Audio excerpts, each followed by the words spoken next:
fascia system there. I mean, I can go on for a long time. But basically, what that is, that's a membrane, or that's a whole system.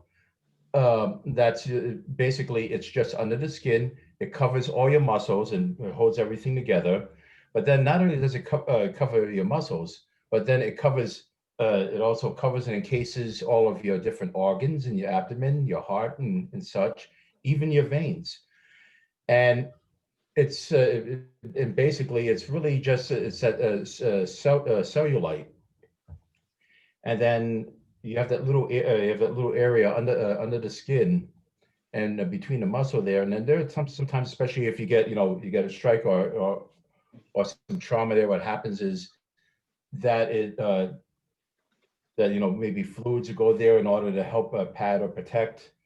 But then there's even little little things there that will stop putting out a little these cellulite spider webs per se, and in an attempt, because the body hurts, so it's here the body has its own defense in order to try and stabilize it. However, while that's good on one hand, the other part is that if it builds up too much, what happens is you start things get stiff, you start lacking you lack mobility, and then if it blocks fluid from draining in your lymphatic system, then you start getting pressure, and the pressure goes up against pain sensors. So basically that fascia it melts with vibration, and that VFRT is a technique where now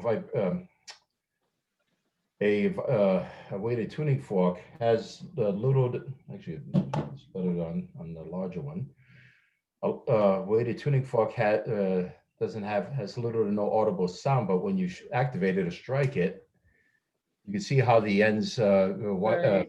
vibrate, and that vibration comes down the tines, out to tang, and then on out to the attenuator. And then with that there, that of course now this is just a higher frequency, so it's shorter, easier to see. But now you can activate it, and then Mhm. and with that, then in certain areas, specific areas, you can actually, it's like taking a hot knife to butter, and it just melts the fascia, and you can help fluid to move. You can do a whole lot with that. It'd be, just imagine you're in a let's see, a one piece spandex suit, and Mhm. long arms and long legs, and now you have a trauma. And let's say we go here, and it's like it's trauma here, and now you just bunch it up like that. Well, when Okay. you bunch it, okay, that's just to simulate being having trauma. Well, what that does, that pulls down your shoulder, that pull down your shoulder, that put a strain on your back, and all the way. So when you start releasing that there, everything just was kind of released and pop back into shape. So there's a lot more to it, but that's it in a nutshell. Okay. Does it work on healing bones? Does it work on healing bones? Well, that maybe on the surrounding areas, because now you have tension. You have tension. I know, like, okay, you have your elbow. Maybe working down here on the forearm, and then up in Okay. here to help release anything that's knotted up here. As far as the now once it's started to the bones starts to heal, if it's a fracture or such. I mean, you can actually take something like a singing bowl. You can go sound near it, or even just place it on the body and gently tap, and just with that vibration Oh. that helps to make Uh-huh. the vibration helps the things to cement a bit. Of course, it all depends on the severity of the fracture. And in fact, it was like even these weighted tuning forks, these are sometimes, matter of fact, you bring up the fracture, uh, with these here, these are referred to often as auto tuning forks, which is short for osteophonic, which literally means bone sound. And if you, as a matter of fact, like the 128 hertz, you will typically, well, maybe not so much anymore, but you used to find years and years ago in surgeons' offices. And what they would do is they'd use that for an exploratory. So rather than just go for an I've X-ray heard right away, that. Yeah. they would actually do a sounding where let's say there's a suspect maybe with the with the forearm. So it's like, okay, we'll start here, and I mean by putting it by placing it on a bone, it projects vibration, and you can Right. feel that travel up the bone. And as a practitioner, you can actually feel all of a sudden there, if it's like, oop, here's a spot there, it's not going past this one spot, you can go up above it there, you can feel it go, and so here you can detect breaks.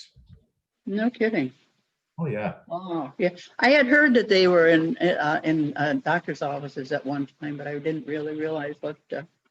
Hmm. In fact, I think I go back far enough that I can remember having it in the doctor's office. Yeah. Yeah. So how And did you get interested in this, in the sound healing? well,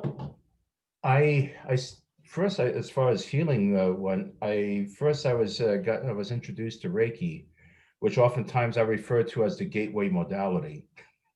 It's uh, it's often often there are it's wonderful, and there are people who they learn Reiki, they stay with it, and that's wonderful. But many other people, they'll take that and they'll move on to other things. Like myself, I love Reiki. Um, However, when I wanted to stop my practice, there was one place up the road that I wanted to start with, but she already had 3 Reiki practitioners there, so it's like I Mhm. wanted to bring something fresh to the table. Mhm. And so I was at a natural living expo up in Marlborough, Mass, quite a number of years ago, and Eileen McCusick was giving a presentation on biofield tuning, and that was actually using the unweighted tuning fork, and that's the one that's audible. Mhm. And then for combing human biofield or the auric field.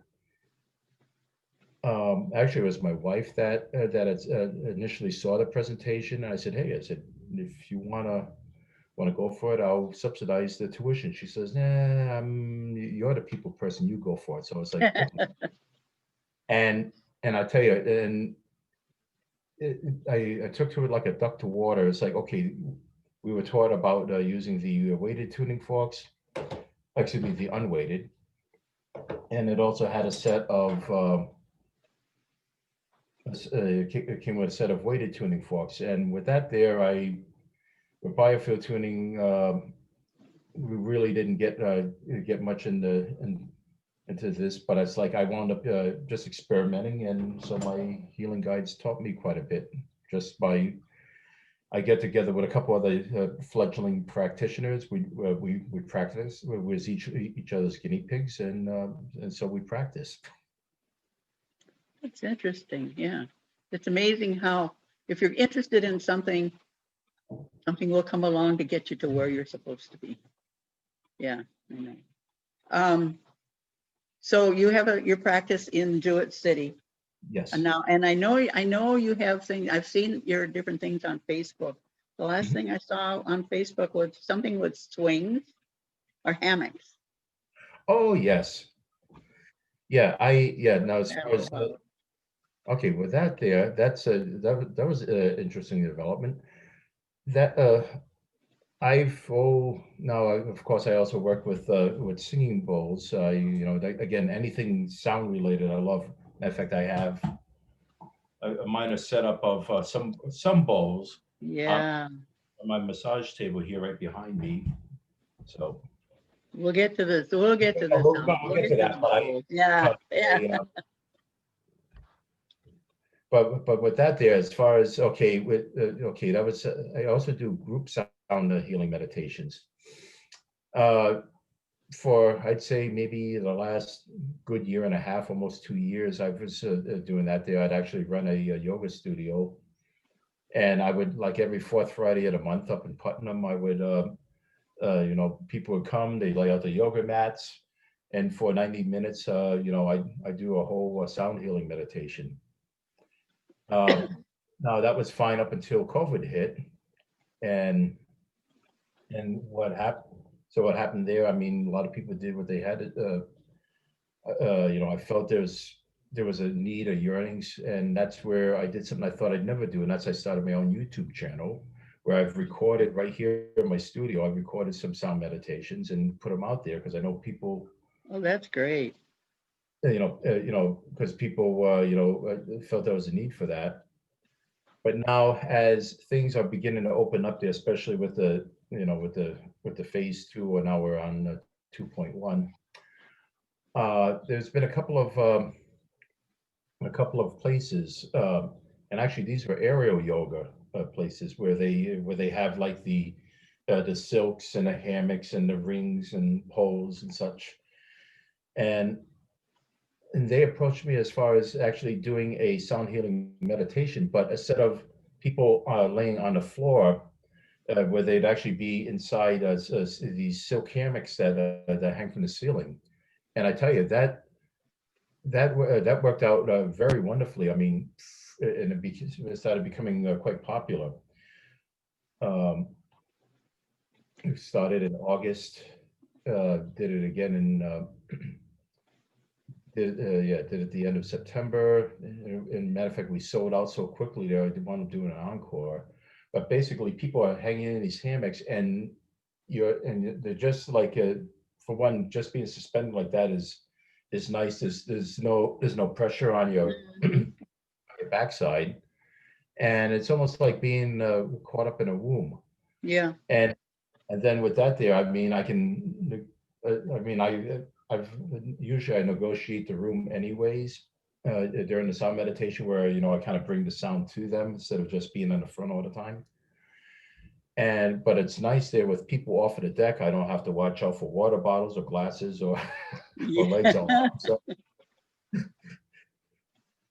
but it's but that's been working very nicely. So that's what that looks like. It's not necessarily a swing, Right. but that's Now, been what do you use for the sound? What do you use for the sound for that? okay for the sound. It's primarily my Tibetan singing bowls, but Okay. we have other tools. I got bronze tools like a Tibetan bell and tingshas. I have things like yeah, just look over there. I got my 48-inch rain stick. I got a 16-inch ocean Okay. drum, which simulates which simulates like being at a surf. I Right. have a set of Japanese koshi chimes. Okay.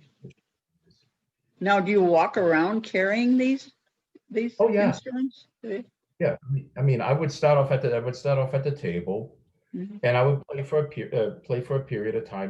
Maybe for a 10 minute stint or something, and then I would transition a segue, and then actually pick up something, and then I'd walk through the room, Okay. and kind of bring a unique sound, go back, play for maybe another 10 minutes or so, transition to another tool.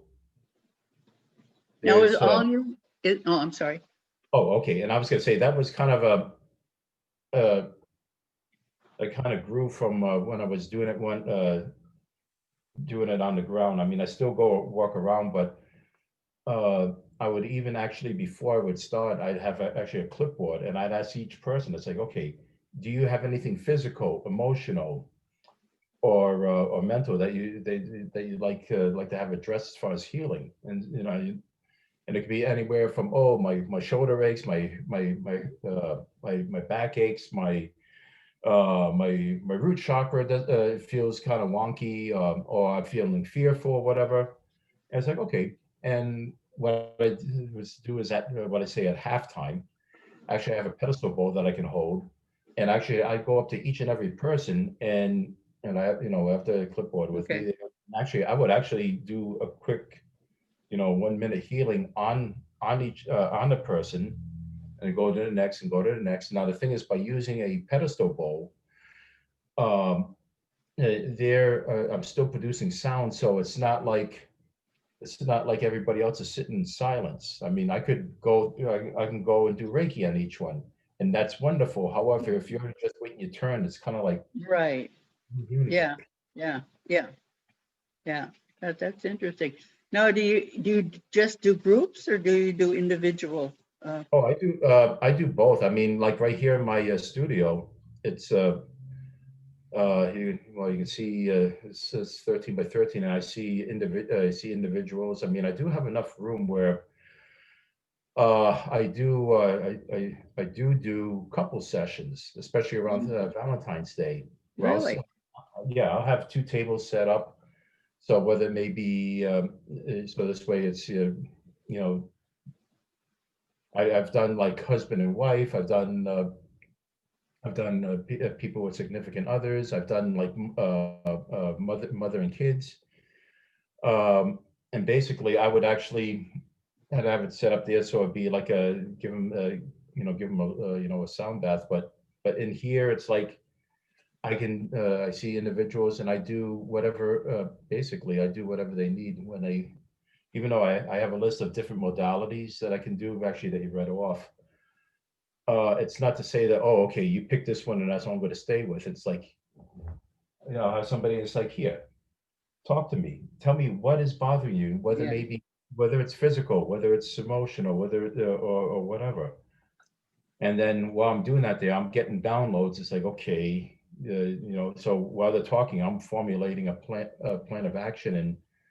And it's like, okay, so then now kind of put the treatment together while I'm working. Of course, it doesn't end there. There are times where I'm working on somebody that may say, well, yeah, my shoulder and my neck hurts, and so I'd be going working on them, and what hands would pass over one area is like, Lou, what's going on here? Something doesn't feel right, and okay, work over there, and then go on, and they'll come back and say later, it's like, I didn't tell you about that, but how did you pick up on it? I said, my Mm. coach told me. Yeah. Yeah. Yeah. Now you So, work with your guides a lot? oh, constantly. Yeah. Now, are you really aware that they're with you? Is it a visceral sensation or is it just a knowing?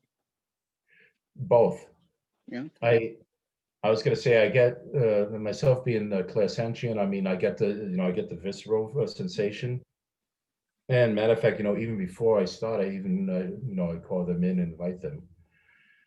And matter of fact, there's even some times where I will even I mean I will converse with them while it's like, well, I have trouble with mediumship. I have no problems conversing with my guides.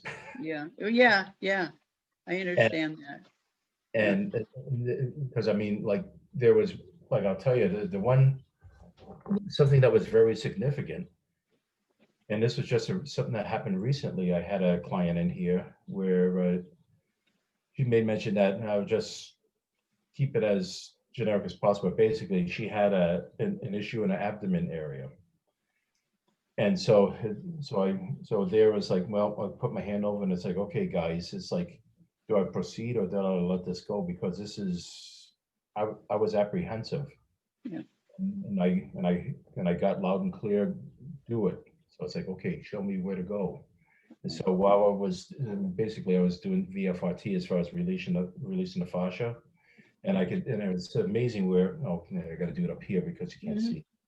But as I was working much lower, but as I would go in, you could just feel things, just melting away, and Oh, wow. I could hear relief going. And then after about that section right there where I worked, it was about 20 minutes after I got done. She sat up and she broke out into tears, and I thought, oh my God, now what did I do? Yeah. And she says, no, no, no. She says, you have no idea. She says, I've lived with this for 3.5 years, Ooh. constant pain. I've been to many doctors and specialists and had all kinds of tests, and they all said they couldn't do nothing for me. Mm. yet here you went in and she says, for the first time in 3.5 years, I'm pain free. And she's thinking to herself, she says, can I give you a hug? I said, of course. That Then of course, was before COVID. well, actually, that was, no, that was actually just a couple of weeks ago. Okay, yeah. But it's like, I mean, we were, masked up and all, so it's Right, like, yeah, I understand, yeah, yeah. Now, do you just plus work I just with, thanks guys too, because yeah, it's like, I know. because Do it's you like, just work with physical or do you do a mental also? yeah, I also do, I work with mental as far as, especially like with, well, that's where more the biofield tuning comes into play there, because that's good for trauma and stress, especially for people with PTSD. Okay, Uh, and matter of fact, even even if somebody is, and the say the emotional state there, as far as just to work with them as far as in a calming sense. So, and I also work with, and matter of fact, I also have the privilege to work with children in the spectrum, meaning those, oh, really? with autism. Yep. How does Because that work? I mean, each child is different. Well, actually, each person is different, and so Yeah, it's not certainly not one size fits all. But a lot of them, uh, most of them respond very well to vibration and vibrational sound, because oftentimes what happens is and a lot of this happens with a lot of people too, where they carry stress, where the tension goes in the neck, so the right, head sinks in, the shoulders go up, and they're like this, and then it's yeah, like, okay, so you take the tuning fork, and then just working the neck there, just having the vibration there, kind of like, oh, that oh, up. Same thing too on the working the shoulders, that helps to loosen it down. Matter of fact, some of them are very active, so it's like, a lot of them also like the sensory input there, like you take like a tuning fork, okay, on the cheekbone, okay. on the upper lip, just under the nose, just look, because you kind of get that look of wonderment where they're kind of like, and Meridians, you're hitting the meridians. oh yeah. Yeah, that's fantastic. Wow, oh my goodness. That must give you quite a sense of satisfaction and when you do something like that and it helps. Oh, I tell you, Lynn, that's something I find firstly so humbling Hmm. and Hmm. yet so gratifying when either working with a child or working with an adult, Yeah, when somebody lifts off the table and says, "Oh my God, I feel so much better." yeah, It's like, yeah, yep, yep. I can understand that. I worked for a number of years with EFT, emotional freedom technique, the oh yeah, tapping. And yeah, and that's why I recognized the meridians as you came yep, along. Yeah, yeah, yeah. And I know the feeling, when they get up and, it's, they're not the same person when they when they leave as when they come in, and that's a terrific feeling. Yeah, yeah. So tell us about the singing bowls. okay, singing bowls. Those are my favorite. Ah,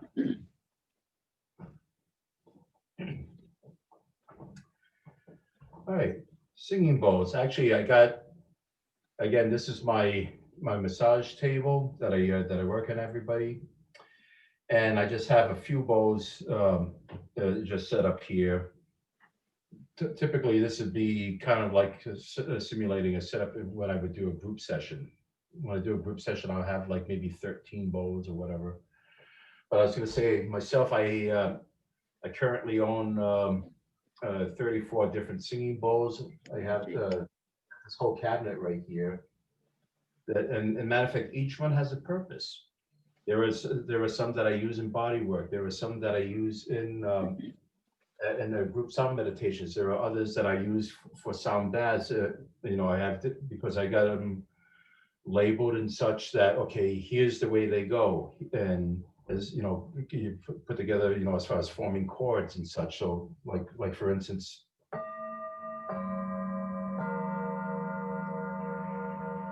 and so now a singing bowl, that in itself is, well, actually what I have, there are various types, but a singing bowl is really made out of bronze, which is 80% copper and 20% tin. Now there may be other alloys in there, and it's also, there's a little story about it being romanticized as far as, oh, there's you know, as far as singing bowls are different alloys, like there's gold for the sun and silver for the Oh, moon, yeah. mercury for Mercury, and da da da. And actually, with yeah, iron for Mars, and but you know, but when you think about it, and actually kind of kid around with this, where there are some that where there's a little story about a little boy that says, well, I don't know if I quite believe that, and so the teacher said, well, why is that? She says, well, for one, the sun and the moon aren't planets because they were supposed to be after the seven planets, and the other thing is Mercury. Well, that's liquid at room temperature. Oh, So, but let's see. Oh yeah, can I? I think this one. Ah yeah.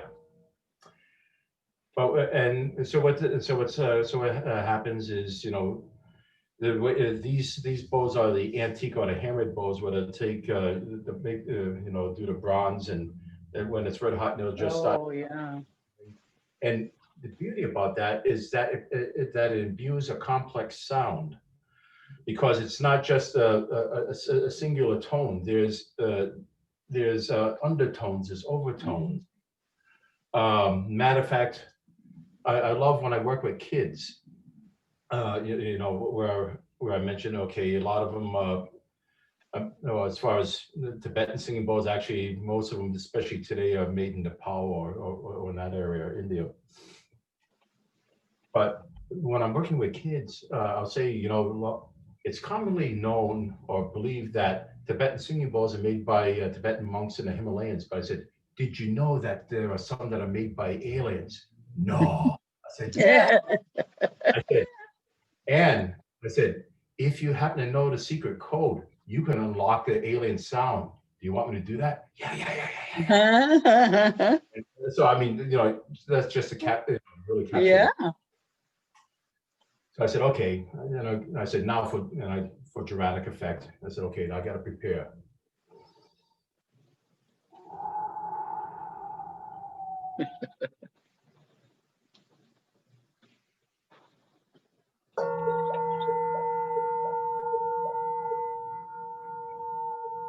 Mm-hmm.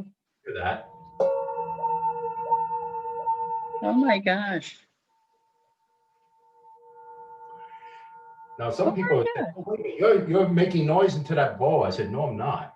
What it is that the sound comes off the rim. Okay, now my inner geekiness and science part comes, where the sound itself comes off the rim. So I'm actually, by holding certain bowls, you know, will project that.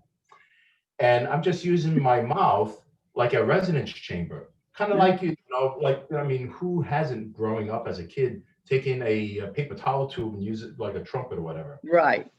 And so that's also doing the very similar thing.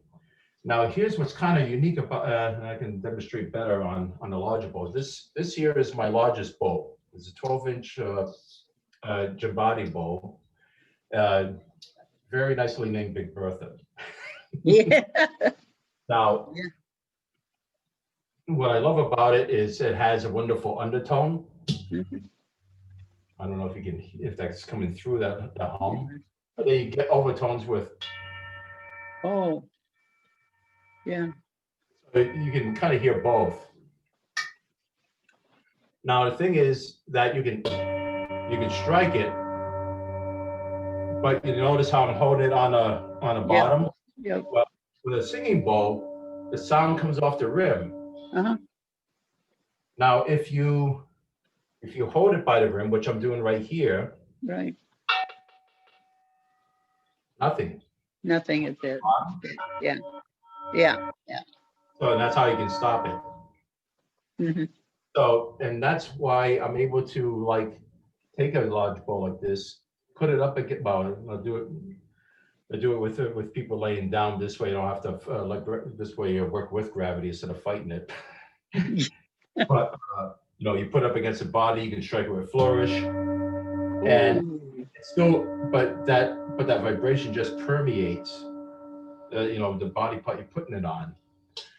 Now, a gong works just the opposite, where a gong, the sound comes off the center Yeah. and and not the rim. So, I mean, let's say, for instance, there's somebody who maybe has this huge wind gong, and sometimes it may have a tendency to twist like that. They could hold a gong by the rim, and for stability if they need to. Yep. Actually, the way they should do is actually wake it up gently, but that's neither here nor there. Uh, but but then if they kind of strike it in the center, it'll still ring. Right. Yeah. So that's Yeah. uh, Yeah. and actually right here, this is cute. I was gonna say I got this little baby bowl set, Oh my, well, they put out a lot of noise. They're loud. and this here is my smallest bowl. It's a machine bowl. It's really one tone. It's 2.5 inches in diameter. Oh my That's God. a 12-inch bowl. Right. Oh, gee. One difference, but it has a nice tone. But it also loves to sing. Oh yeah.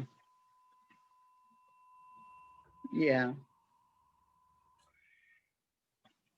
Yeah. And I love it when they sing. then, I mean, now with as far as healing with singing bowls, I mean, you could do it with one, is because if someone may say, well, I just got one, so but you just sit there and just sit and meditate and just let that Hmm. Hmm. resonate with you. Now, You are can, there different bowls for different parts of the body? um, actually,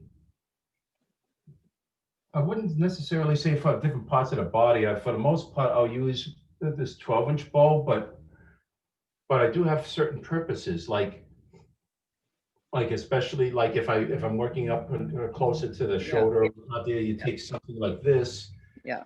with the outer diameter is out Right. and effectively down here. So that's why I have some smaller bowls like this, an Yeah. 8-inch. What I have now, but as far as maybe getting into specifics, what I love is, I'll come around so you can see this better,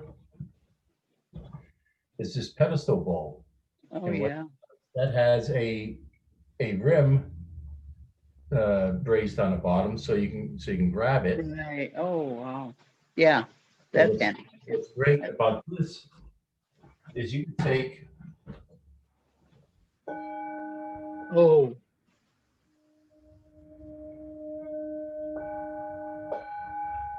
but you have not only use it upright, but let's say, oh, elbow, no problem. Point it here, point it here, point it here. You can use it to open and close chakras. Use this for psychic surgery. There's all kinds of That's it's a beautiful. wonderful, wonderful, wonderful. Oh yeah. Ooh, I get the shivers when I hear the bowls and that, and you play them, and it's like, oh my gosh, Oh, so and then easy to go into meditation. especially when you start putting some things together.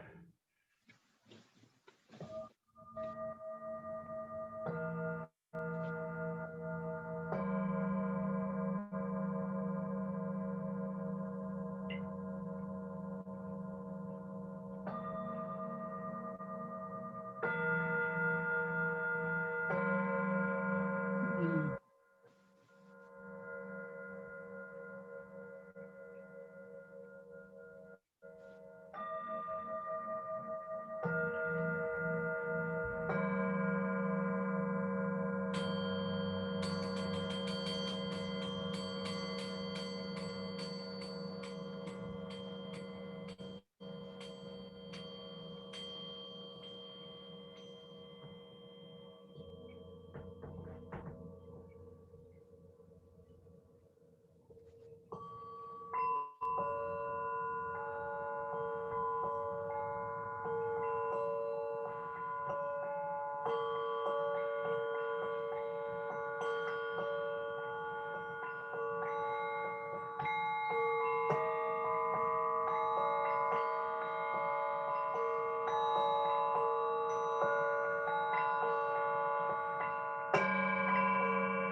That's just a Home. little, that's just a little sampling. I mean, and then I can just mix things up and That was fantastic. That is I so would relaxing. Yeah. That's wonderful. Now, do you prefer the bronze over the glass bowls? over the crystal. Well, I'll Yeah, tell you, crystal bowls. Yeah. generally, yes. Each one has its, let's say, advantages and disadvantages. I started primarily with the Tibetan bowls. I mean, the cost is is roughly about the same because I mean these bowls. I mean you got to be careful.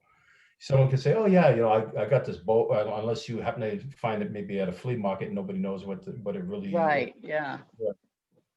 But if somebody says, "Oh, I got this bowl, I picked it up. I got a great deal on it there. It was only $20." Well, sometimes you get for what you pay for because, Yeah. Yeah. to be quite honest, this year is like a 6-inch bowl. It's hammered, it's antique. And on average, that's about maybe $125. Yeah. You know, but you know that it has, but it's struck. You know, one that's Yeah. structurally sound and has Yeah. a. It's clear. So yeah, okay. But now getting as far as the difference between the quartz and a bronze, I prefer the bronze because they're less susceptible to sudden gushes of gravity. Meaning, if you drop them, Well, okay. Yeah. no, Gotcha. I'd rather. Yes, I do have an eclectic sense of humor. Mhm. I, if a crystal ball hits the deck, you can Yeah. just goodbye. Yeah. Whereas, I mean, I'd rather not do it with a bronze, but if it does, generally Right. it's more Is there resilient. a difference in the tone?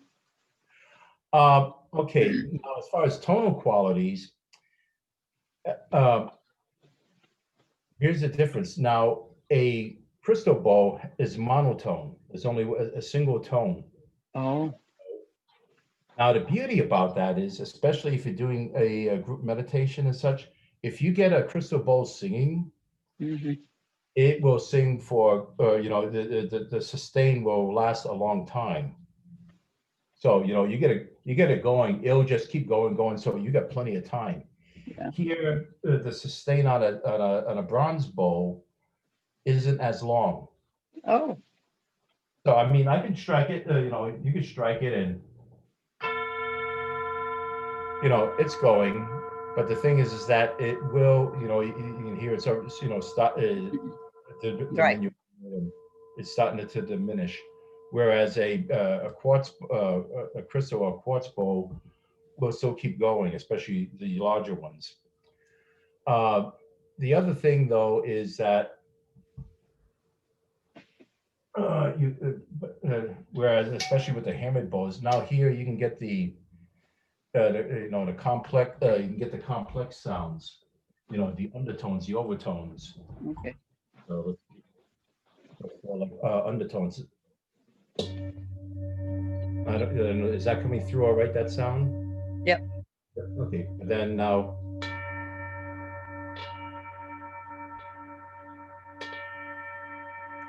and you can hear both the upper, the lower, Right. you can hear it's not just one note, but rather it could be several notes and that, the treble up and down. And so that's kind of the difference between the two. I I mean, I would like to invest in a crystal bowl, for group settings. I can't necessarily. Oh, that's the other thing. Couldn't necessarily use them for body work. I for Right. Yeah. But yeah, I mean, you could certainly have a crystal bowl and play for an individual. Let's say if you're doing a sound bath or sound therapy, whether it be Mhm. in or group. Now, how long do your sessions usually last? My sessions, I was going to say individual sessions. I mean, I do them in 30-minute, 60-minute, 90-minute. Typically, it's usually 60-minute or an hour. As far as the group sessions, it depends. It's either 60 or 90 minutes. And a matter of fact, thinking of group sessions, actually coming up in on the 29th of this month. That's the last Saturday. Actually, I'm doing a sound healing meditation right in the Norwich Church, right up the Norwich Spiritualist Church. That is. Oh, It'll yeah. be at 10 o'clock in the morning. Hmm. So basically, this service is there the second and fourth Sunday of the month. And so, Do you haul all your oh yeah, I have I got an SUV. I bring in my table. I bring in my drums. I bring in my koshi chime. Oh yeah, I got to show off the koshi chimes too. I got this big suitcase that I pack all the bowls in. So I mean, when that's fully loaded, it's like about 60 pounds. wow. Yeah, that's the other thing. There's a bit of heft. Yeah. Now, what was the other thing you were going to show us? Oh, the koshi chimes. Yeah, so on the last Sunday of the month, yeah, it's actually a fundraiser for Norwich. So basically, from that, it's be all donation based. It'll be an hour long. I mean, suggested donations $20, but it's like give whatever you Right. give whatever you can, and everything's appreciated. And 100% of the proceeds will be going to the church. Koshi chimes. These are wonderful things, actually. Let me just hold up the whole rack because I have a whole set. And Wow. and what these are, these Japanese wind chimes, actually, they're very nice. Oh, that's nice. Yeah. Beautiful. So actually,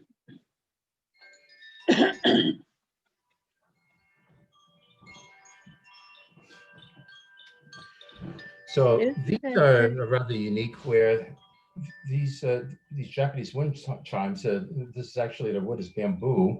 Mhm. And on it, I don't know if you can see very well, Yeah. maybe Okay. not. There's actually 8 stainless steel rods inside, and each one is attuned to an element, like so whether it be earth, water, air, or fire. And so that's what it is for. And the water and the air are in a minor key.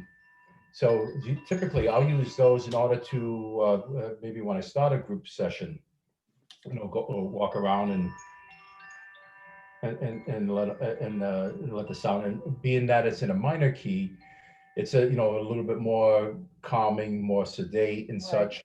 And whereas the whereas the earth and the fire, like this one happens to be the fire, it's in a major key, so that's it's bright, it's happy, it's awakening. So it's kind of like, okay, wakey wakey, okay, come. Yeah. Yeah. But these are, I mean, it's a nice little addition. That's So beautiful. different, just to have the different tools in order to create a soundscape. Hmm. I mean, it was like one time I during the lockdown, it was the second sound meditation I recorded. I simulated a thunderstorm. Oh, really? Yeah, I mean that's where I have this little I got this little thunder tube in my rain stick, and just even with using your voice, just the wind and stuff like that there. But then I had, but now it's like, okay, now with the major part of the storm going by, I had this bowl. I had it all about maybe half full of warm water, and Mhm. inside I had a sponge. Then what I did is I took, I grabbed the sponge and then I lift up high, Yeah. and I would just, would just be Yeah. sopping wet, and I would drip, drip, drip, drip, drip, drip. You just kind of get like that that little raindrop effect, like rain coming off of the Yeah. trees. Oh, And then so I'm doing that with my left hand. So while I'm doing it, while that's dripping, then I'm taking a mallet, and it's like, okay, I'm playing other bowls in the meantime. oh my gosh. So I mean, and then in that there, it's like, you just try to do different creative things, like, again, to create a soundscape. Now this is all And on YouTube? yeah, Okay. and actually what I could do is I could, when this is posted, I could post a link to my channel. Wow. But So your YouTube is it under your name or under the your studio name? it's under the studio name, Zantastic Wellness. Okay, great. So I mean, so if you look for Zantastic Wellness, you'll find it, or should find it. That's wonderful. So how many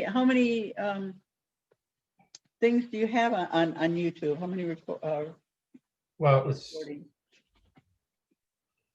I was gonna say right now I don't have that many. I got Yeah. let's see, I have 2 sound meditations, and I have a few other little short. That's great. Yeah. Well, that's great. I mean, you have to start. I mean, we've got one for But renew your spirit. yeah, Yeah. yeah, I was gonna say, Start. but once things started, especially in June when things started opening Yeah. up, it's like, okay, I didn't have to, you know, keep producing, but it's like, you know what, I should probably produce something every so often, anyways, to self. Well, that's wonderful. So, what are your hours at your studio? Okay, I was at my studio. Well, I was gonna say typically that would be weekday evenings and weekends, because as much as I love doing this holistic healing 24/7, I do have a corporate day job. So by Yeah. day I'm IT sysadmin. So yes, so I'm responsible for the care and feeding of the computer systems and networks. But then after work, so basically I can see clients in the evenings, say from 5 p.m. on.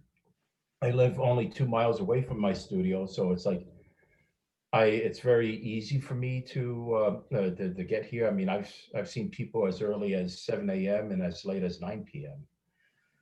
And then of course weekends. Mhm. If it's if if it turns out we don't have if it's a Sunday where I have church, it'll be the afternoon, or it could be any time.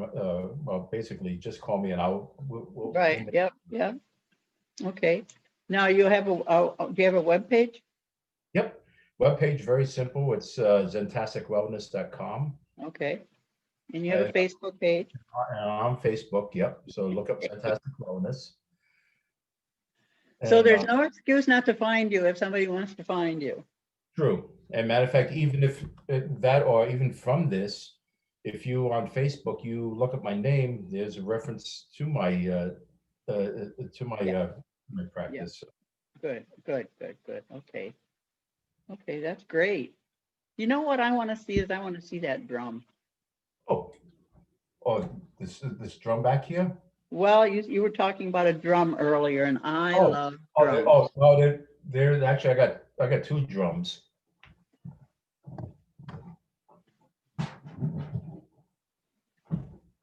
This one is more the traditional drum. Let's see. And yes, I also do some shamanic healing as well. Okay, good. But this one here, this is a moose hide drum. Hmm.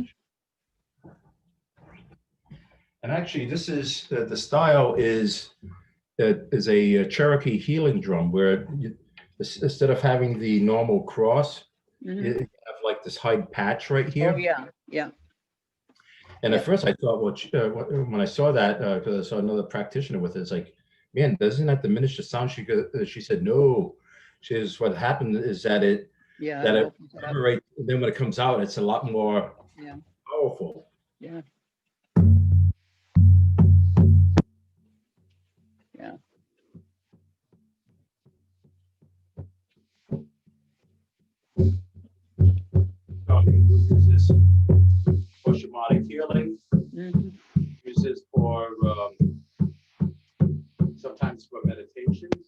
Yeah, yeah, I can understand that. Or even when I start or end a group meditation. Slowing it down. Yeah, And yeah, that's a one of my spirit animals too, the wolf.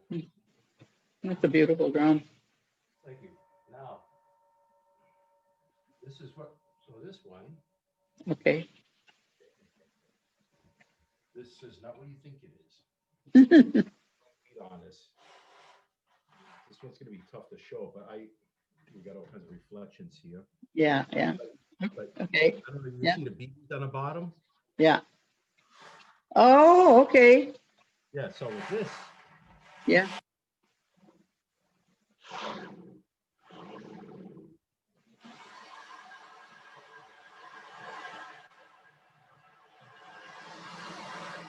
Oh.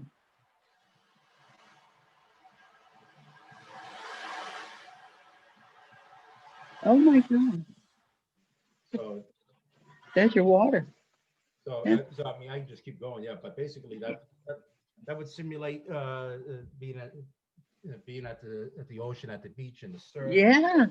I mean, it's like I love it. It's like, you know, tell the family, okay, I'm off to the beach. I gotta go rehearse. Well, you grab this here, and now you kind of stand knee deep in the surf, and then you close your Yeah. eyes, and you listen, and Yeah. like that. So it's like, and oftentimes I found, as far as working on finesse, providing I got a clear path, I will, when I'm playing that there, I will even close my eyes, so this way there's no distractions. It's like, you're just going off of the sound. Right. You just go with it. Yeah. Just go with it. Yeah. Oh, And of that's course, wonderful. negotiate. Now, if you got people on yoga mats, you gotta keep your eyes open. That's great.